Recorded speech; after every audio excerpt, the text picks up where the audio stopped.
على خير يا رب. مبروك يا بابا. الله يبارك فيك.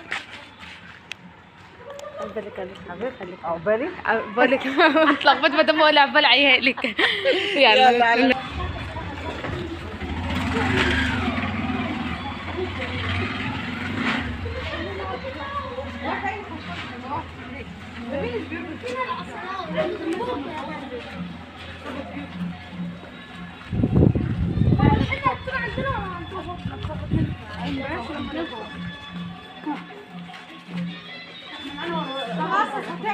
خلاص.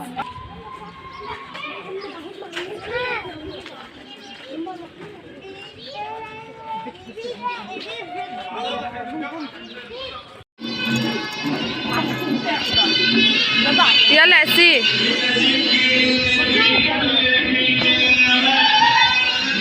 تعالي عد.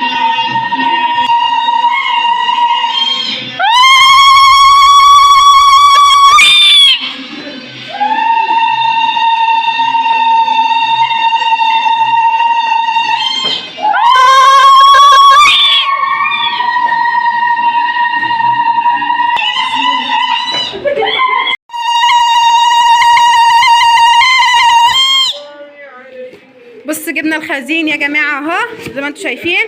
جبنا بقى بصوا كل حاجه عندنا احنا بنودوها للعروسي. طبعا هنا بصوا عاملين لها الصلصه في البيت زي ما انتم شايفين اهو، مربطينها لها في اكياس وكده، والحمام وكل حاجه اهي هنرصوها دلوقتي. وادي الفاصوليا جايبينها لها والخضار والبانيه هنا نازله يا بيت.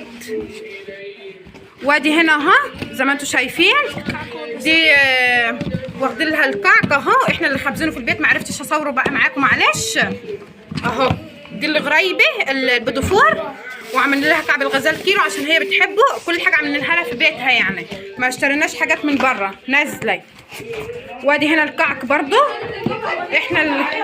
واحنا اللي عاملينه برضو، بس الكرتونه ضايقه معلش عشان ما تبهدلش السجاد. وادي هنا اهو بص واخدين لها بقيه الحاجه، الملوخيه الخضراء والليمون والجبنه القديمه والسمنه الفلاحي. طبعا دي كل حاجه عندنا ايه من البيت.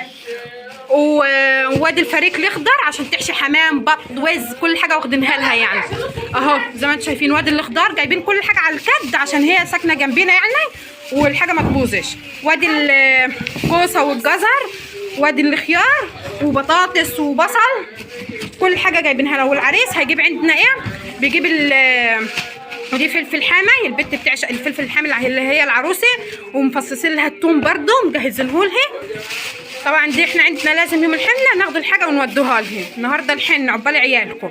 وادي الطماطم وادي الفراخ والبط وكله. هنبدا ايه، التلاجه فاضيه لسه، العريس ما جابش حاجه ومولعين التلاجه امبارح بالليل زي ما انتم شايفين اهو. التلاجه فينش حاجه غير الصلصه والطماطم. هنحط بس الخنزير هنحطوه عندنا في التلاجه وهنرصه. والفاكهه بقى الواد هيجيبها اللي هو العريس، ويجيب المعلبات والحاجه. هنرصوا بقى حاجتنا احنا دلوقتي وايه هنروحوا. بصوا بقى البنات جينا كلنا عشان هيصولها، وقلنا ايه نحط الخزين والحاجه.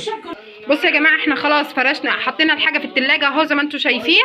حطينا الخضار، احنا جايبين لها الحاجه على الكد يعني عشان لوحديها وكده هي وجوزها بس.